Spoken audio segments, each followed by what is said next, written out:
Hello, and welcome to the Center for Children, Families, and Workforce Development podcast. I'm Zach Reamer. Thanks for listening.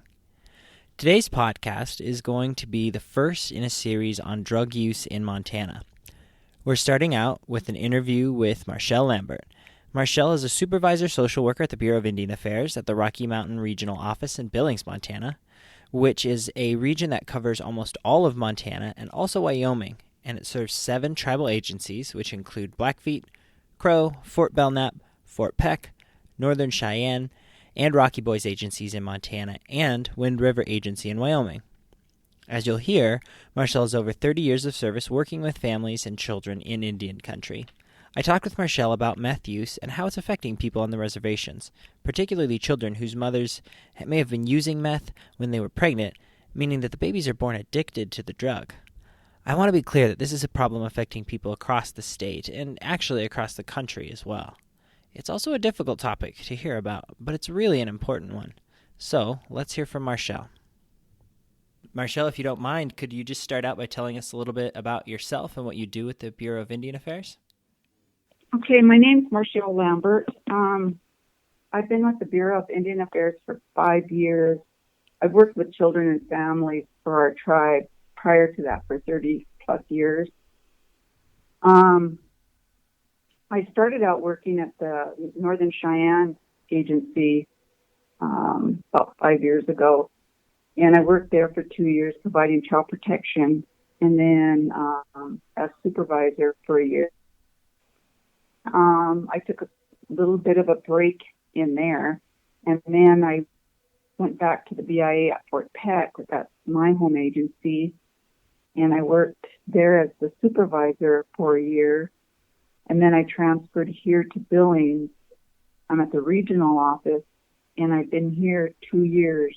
The first year I was the meth initiative coordinator, and then in April of this year I became the supervisor social worker here at the office.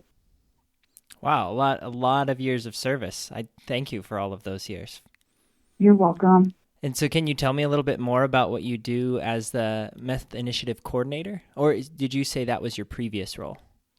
That was my previous role, but I can give you a kind of a heads up of what, on the reservations and everywhere, meth and other drugs have become almost epidemic. And it was affecting all of our families, not just certain ones, but all of our families, me included. And what I saw was it's devastating to our families and to our children. And one of the things that I noticed, the component that's missing in order for our clients to be successful is the treatment part of it.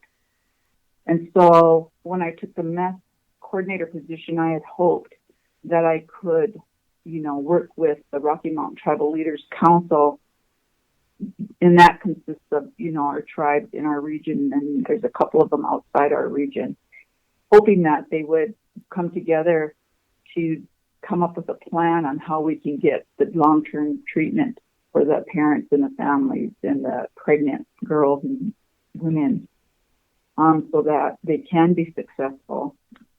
It's been really frustrating because the tribes basically don't see the problem yet. And the other thing that I started monitoring is that we're having a high number of babies being born drug affected as a result of the mother's use. And so we're finding that some of the moms took 5, 6, 7 other children, and the majority of them were born drug affected, and they're not raising any of them. So because of that, then I started trying to monitor how many referrals we got at the agencies and tribes that we fund, how many babies, how many referrals on newborns they were receiving that were born with drugs in their system. That hasn't been, they haven't been real the reporting is not real accurate because the information we get from them is just based on what they give us and how they're tracking it. But we're finding that we have a high number of babies and children that are probably 4 or 5 years old now that are drug affected, and seeing all the different issues that are affecting these children. And so one of the things we've been working on is we've been meeting with Indian Health Service here at the region and connecting with all of the other tribe IHS facilities on how we can identify these girls and these women that are pregnant and get them into prenatal and get them services before baby's born. And we're right now, we're still, at the planning stage. We're working on an MOU, memorandum of understanding between IHS and the Bureau so that we can start working together to identify these women and provide services for them before baby's born. And can you tell me, what are some of the effects of babies born addicted to meth? Well, the first things that they usually see within the first 4 days are the withdrawals. You got to keep in mind that when an adult is going through withdrawals, it's pretty drastic. It's hard on their system, it's hard on their body, it's hard on their heart and their other organs, and then the babies. So that's the first thing that usually happens is they go through. Some of them aren't as major as others. Some only go through withdrawals for a couple of days, depending on how much, how many different drugs and how much is in their system. So right now, we have 2 babies, and a lot of times they're not born. Mothers don't carry them full term, and they haven't received any prenatal during their pregnancies. We have the babies are born here in the NICU. And we've been seeing a whole lot of different issues. One of them is that they're not able to suck, so they're not able to eat, to suck a bottle or be breastfed. Even most times, moms can't breastfeed if they still have a lot of drugs in their system. But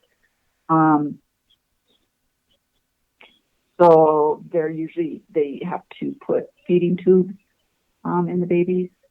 We see when the babies go through withdrawals, they're very agitated. They're real sensitive to light and to noise and different things. So the NICUs are kept fairly dark, and the babies have to be handled a certain way. What we're seeing once the babies are placed in foster care with relatives is that a lot of them, their fine motor skills aren't developing. And so babies need physical therapy. We're seeing a lot of upper respiratory issues. We're seeing some of the babies are being born either partially blind or blind, deaf. A lot of them have, a lot of other medical issues, damage to their heart and other organs. And let's see. So those are, these are things that the foster parents and the relatives are seeing. And we notice that they're fairly common in a lot of the babies that are being born drug affected. And so we've shared this information with IHS, Indian Health Service, and they were very surprised because there's nobody tracking any of this. And so as they get into school, we're hearing a lot of things about Head Start and stuff that the children throw severe temper tantrums, and they can't be soothed or they can't be in a classroom setting. We're seeing a lot of them, the only way they're going to be able to learn is one-on-one. And we all know that our schools are not equipped to provide one-on-one services on the reservations, it wouldn't be just one child. There would be numerous children that would need that same type of learning or teaching. And so, it's really hard to get anybody to look at the big picture. We used to always talk about, how the drugs were affecting the addict. But now what we need to look at is a bigger picture, how it's affecting our children, our schools, our medical, behavioral health, Indian health services, any type of resource that's going to be available for these children. And because of the high numbers that we are having born, they're depleting. It's going to deplete the resources out there. It's going to be too much for these programs to handle financially. And it seems like this is a problem that nobody knows how to deal with. We haven't seen this sort of thing before, and it's probably made worse by the fact that we had this surge in the past of meth use and then it went down, but it seems like it's definitely coming back up, and not quite ready for that. Yeah, like I said, it's not just the meth anymore. Right. On the reservations, it was easier and cheaper to get because, of course, they use all kinds of different ingredients, and a lot of them were making it themselves, and they still use the clandestine method. But, when the Bakken came in back up there in northeastern Montana, where I'm from, the Mexican cartel also moved in. And so making the drugs more, accessible and more pure. And it's affecting the children and the babies and the families. It's destroying them. Absolutely. So you think it sounds like there's not quite as much being made in Montana. It's maybe still being made, but not in quite as large numbers as it used to be. But it's coming in from Mexico. Do you know how? What's that channel? Is it getting in through the interstate corridors? The last that we had heard, because we work directly with the drug agents here, and the last time they gave a presentation to some of the staff is that they are going up on boats up into Canada and coming down from there. Wow. And some of them are just, I don't know how they infiltrated, but they're right there in the community. And there's been a lot of increase in violence, domestic violence, death, and all, this is what we're seeing. And they say it's pure. They say the meth and the heroin that's being distributed now is pure. And then that also runs into the other problem of human trafficking, because a lot of our younger girls, they're either somebody's using them, prostituting them to get the drugs, or the girls are taken, off the reservations in different places and prostituted. And then we're finding a lot of the ones that get hooked on the drugs are prostituting themselves to get the drugs. And it's just kind of like a vicious cycle. I'm glad you bring that up, and you said it before. It really is a big picture issue. I think it's easy to say this is just a problem with meth, but there's so many factors that are wrapped up in why the use is rising, and different factors along those lines. Right. What do you think some of those factors are? You might have mentioned some of those already, but well, in my own personal experience, when I used to think when I see the billboards and stuff, when it says not even once. Well, until I had to go through this with my daughter, I didn't know what that meant. But everything that you hear and read about it's of the devil and it takes their soul. It's so addicting that, after that first use, they hit this euphoria like they've never felt before. And from then on, they're always trying to achieve that first high, and they never get it. And then it gets to the point where they have to use just to feel normal. And so, yeah, it's a struggle. I mean, a lot of these people aren't working, but yet, they're having the access, but there's also been a lot of, an increase in crime and burglaries and different things like that. So,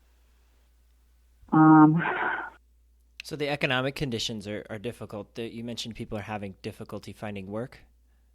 Well, I don't think the poverty levels or anything have really increased. It's only because, like where I'm from at Fort Peck, there's a lot of jobs up there. It's just that people, they don't want to work. And so, or they can't pass the drug test. And they get hooked on these drugs, and they'll do whatever it takes for them to get their fix. So it's not just the poverty, because that's always been there. It's causing a lot more issues because of the housing now.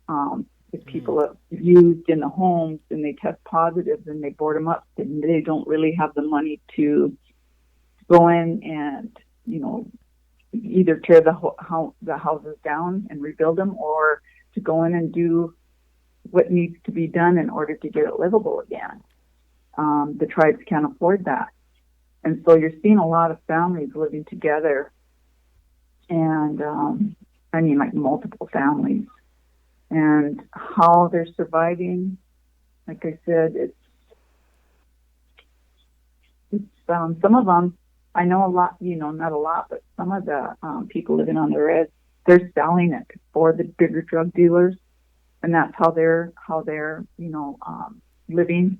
Yeah. But you can kind of tell who's doing that, because they'll have, a lot more than everybody else around. Well, it's usually common knowledge in the communities who's selling. Mm-hmm. But yeah, I'm still trying to understand.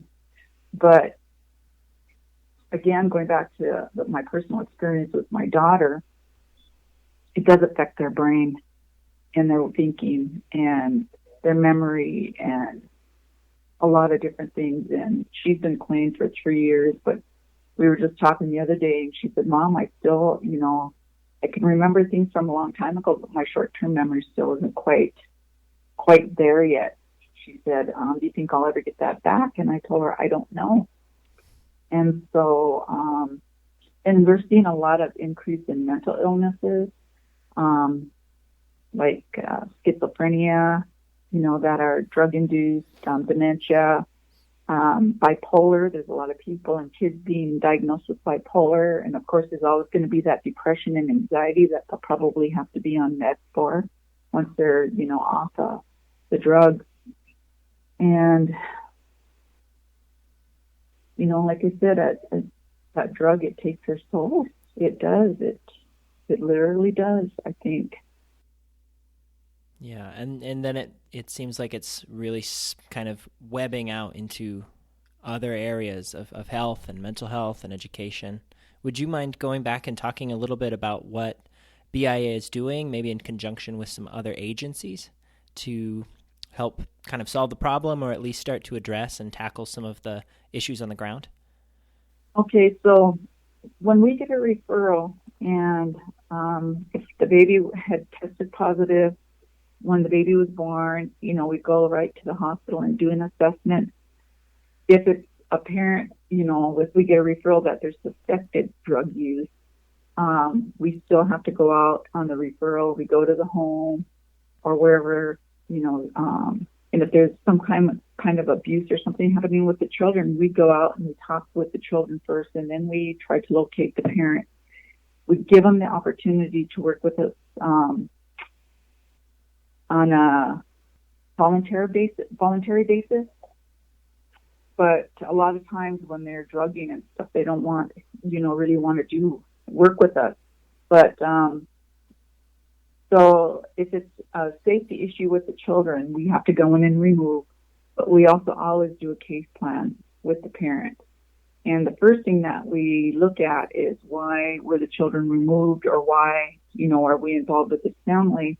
Most of the time it's going to be drugs or alcohol. And so the first thing we do is we start making referrals. So we'll make referrals over to the outpatient treatment centers that they have to get evaluations done. And once those are done, then, we want them to follow the recommendations. If we file in court, then those are court-ordered recommendations. The problem is that, they may test out that they need intensive inpatient treatment, but because there's no facilities, that provide the long-term treatment for drug use, a lot of times they end up only doing 28 days. And that's not even getting them through withdrawals. They say it takes up to 3 months for them to go through withdrawals and to be able to function enough to where they can start understanding, what they need to do and what's happening. And there's a lot of changes in their bodies and in their thinking, their mental health, and everything. The other thing is, if need be, like I said, what we're seeing is a lot of people who've been using for a while end up having mental health issues. So we usually work with mental health on, we'll do referrals to have them assessed to see if they're functional, if they have any issues that need to be addressed, and if so, then they'll be going to counseling. Another thing that BIA's been involved in is, of course, we provide the funding for most of these programs, but even with the courts, the wellness courts, the family courts, the drug courts, those are starting to kind of pick up where people are, the tribes are looking at those and hoping to see, if they can make a difference. But the main thing is everybody collaborating, our programs collaborating to work together to get the services for our clients and provide that support system. Go ahead. Yeah, I was just going to say, with this lack of services and maybe a lack of coordination, it's a real challenge to work on the ground with these families. What do you want people to know in order to increase that coordination when they're working with families that have babies who are addicted to meth or any drug? I think as staff and providers of services, I think that we need to reach out to the other programs that are available. Find out what's in your community. Find out how you can work together on providing these services to the client. I think the more people who are involved with the client that are working together, the clients will have a better chance of being successful. But if they're not working together and, we're coming at them from all these different places, the clients are going to feel overwhelmed. And it could set them up for failure more than anything. So, yeah, I think it's the collaboration. We just need to reach out. Don't wait for somebody to call you. Find out what's available in your community and start working together, to provide services. That's great advice. Yeah. Well, that's what Oh, go ahead. No, that's what I see is needed. And until that happens, we're not going to make a lot of change, positive change in our communities. Yeah, I think with 30 plus years of experience, your thoughts on this matter are probably pretty spot on. And I think that that's what a lot of people are seeing as well. More coordination will really help the clients overcome the hurdle of even getting the care that they need. Yeah. Well, one of the things I was going to say, coming back from 28-day treatment center, that, during that time, it only opens that door of, it's just like they open that Pandora box of all the issues and stuff that they need to work on. But they also need to know that there's going to be some type of support when they come back, be it the recovery centers doing their aftercare, be it social services providing the care to help them, maintain keeping their kids in the home or working with them to get their families back together. We need to, because a lot of times families, it's not just one person using, there's multiple people in the family using it. And one of the biggest things that we see, or because, the relapse is because they don't have a good support system back at home when they go back from treatment. So you think those services are there. They just need to be in place and they need to be coordinated. Right. Yeah. Yes, and in a timely manner. Mm-hmm. Well, I want to make sure we're not taking up too much of your time. Is there anything else that you think is important for us to know? The kind of intended audience for this is people who are working in the field. So what else do you think is important for them to hear? Just that, we treat each other with respect, but more so we treat our clients with respect, and that relapse is going to happen more than once, and we need to continue to provide the support even if that happens. Our clients are only going to be as successful as the services that are provided to them, and we need to work together to do that. That's great advice coming from a place of compassion, I think. So thank you very much for that message. You're welcome. Well, thank you again, Marshelle. It's been really nice talking with you. I think you've got a lot of really great insight on the issues, especially in Indian country. So thanks again. Okay, you're welcome. Wow, thank you, Marshelle, for talking with me and framing this problem of drug abuse and drug-impacted infants in Montana. I don't think there is much I can add to what Marshelle said, but I will say I really liked that we ended by talking about remembering to respect your clients and patients. Such an important facet of working with people. I think it's great to spend some time every once in a while reflecting on what that means for us and the people we work with. There are a couple thank yous I need to make at the end of this episode, being one of our first episodes that we've recorded at the center. Thanks Charlie and Ryan and Leslie and Aaron at the center for helping me get all of this stuff together, from the information and the interviews lined up to dealing with technical issues related to equipment. You're hearing my voice now, but who knows, maybe I'll be able to get one of them to record an episode in the future. Another person I'd like to thank is Ira Wolf. Now, if you liked the music that you heard at the beginning of this episode, and which you'll soon hear at the end, you definitely need to go check her out. She's a Montanan, a musician, and a good friend of mine. She just released her second album, and you can find her music on iTunes or Spotify or YouTube. Definitely go give her a listen. Again, that's Ira Wolf. I-R-A Wolf. So that about wraps it up. I hope you enjoyed this episode.